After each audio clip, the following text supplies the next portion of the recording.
ಸ್ನೇಹಿತರೆ, ಪ್ರತಿ ಸಲ ಬಿಜೆಪಿಯವರು ಏನಾದರೂ ತಪ್ಪು ಮಾಡಿದಾಗ ನಾನು ಈ ಸಲ ಕಾಂಗ್ರೆಸ್‌ಗೆ ಸಪೋರ್ಟ್ ಮಾಡಬೇಕು, ಏನಾದರೂ ಚೇಂಜಸ್‌ಗಳನ್ನ ತರಬೇಕು, ಕಾಂಗ್ರೆಸ್‌ಗೆ ವೋಟ್ ಹಾಕಬೇಕು ಅಂತ ಅನ್ಕೋತೀನಿ. ಆದ್ರೆ ಅದೇ ಸಮಯಕ್ಕೆ ಕರೆಕ್ಟಾಗಿ ಕಾಂಗ್ರೆಸ್‌ನವರು ಏನಾದರೂ ಒಂದು ಹಿಂದೂ ವಿರೋಧಿ ಅಥವಾ ದೇಶ ವಿರೋಧಿ ಕೆಲಸಗಳನ್ನ ಮಾಡಿ ನನಗೆ ಮತ್ತೆ ಬಿಜೆಪಿಗೆ ಸಪೋರ್ಟ್ ಮಾಡುವಂತೆ ನನ್ನ ಮೈಂಡ್‌ಸೆಟ್‌ನೇ ಚೇಂಜ್ ಮಾಡಿಬಿಡ್ತಾರೆ. ಸೋನಿಯಾ ಗಾಂಧಿ ಅವರಿಗೆ ಮತ್ತು ಕಾಂಗ್ರೆಸ್‌ನ ನಾಯಕರಿಗೆ ವಂದೇ ಮಾತರಂ ಸಾಂಗ್‌ನಿಂದ ಏನು ಪ್ರಾಬ್ಲಮ್ ಅಂತ ನನಗಂತೂ ಗೊತ್ತಿಲ್ಲ ಸ್ನೇಹಿತರೆ.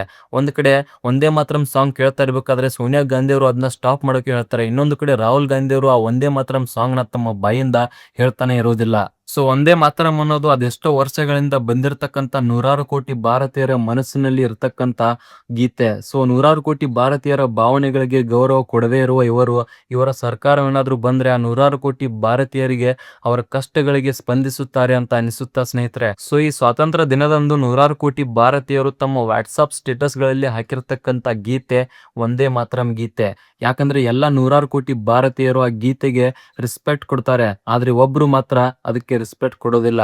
ಅವರೇ ಕಾಂಗ್ರೆಸ್‌ನ ಲೀಡರ್ಸ್. ಸೊ ಸ್ನೇಹಿತರೆ, ಇವಾಗ್ಲೂ ಕೂಡ ನೀವು ದೇಶ ವಿರೋಧಿ ಪಾರ್ಟಿಗಳಿಗೆ ಸಪೋರ್ಟ್ ಮಾಡ್ತೀರಾ ಅಂದ್ರೆ ಏನೂ ಮಾಡೋಕೆ ಆಗೋಲ್ಲ. ಅದು ನಿಮ್ಮ ದುರಾದೃಷ್ಟ.